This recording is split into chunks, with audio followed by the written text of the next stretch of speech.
ಕಳೆದ ವರ್ಷ ಏಪ್ರಿಲ್ 29ಕ್ಕೆ ನೇಹಾ ಹಿರೇಮಠ್ ಹುಬ್ಬಳ್ಳಿಯಲ್ಲಿ ನೇಹಾ ಹಿರೇಮಠ್ ಅನ್ನುವಂಥ ಇಂಜಿನಿಯರಿಂಗ್ ವಿದ್ಯಾರ್ಥಿನಿಯನ್ನ ಕ್ಯಾಂಪಸ್ನಲ್ಲಿ ಬಿವಿಬಿ ಕ್ಯಾಂಪಸ್ನಲ್ಲೇ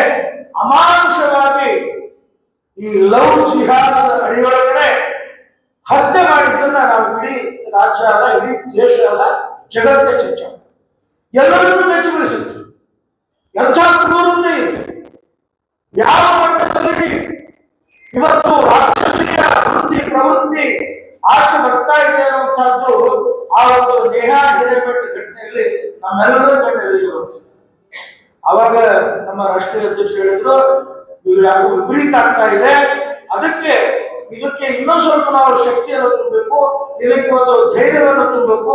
ಸಮಾಜದ ನಮ್ಮ ಯುವತಿಯರಿಗೆ ಜಾಗೃತಿಯನ್ನು ಮಾಡಬೇಕು, ಅದಕ್ಕೊಂದು ಏನಾದರೂ ಮುಂದೆ ಹೆಜ್ಜೆ ಇಡಬೇಕು ಅಂದಾಗ ನಮಗೆ ಸಹಾಯ ಮಾಡಿ ಈ ಲವ್ ಜಿಹಾದ್ ಜಾಗದೊಳಗೆ ಸಿಕ್ಕಂಥವ್ರಿಗೆ ಸಾಂತ್ವನಕ್ಕೋಸ್ಕರ, ಧೈರ್ಯಕ್ಕೋಸ್ಕರ ಅವರಿಗೆ ಒಂದು ಮಾನಸಿಕವಾಗಿ ನಾವು ಅವ್ರ ಜೊತೆಗಿದ್ದು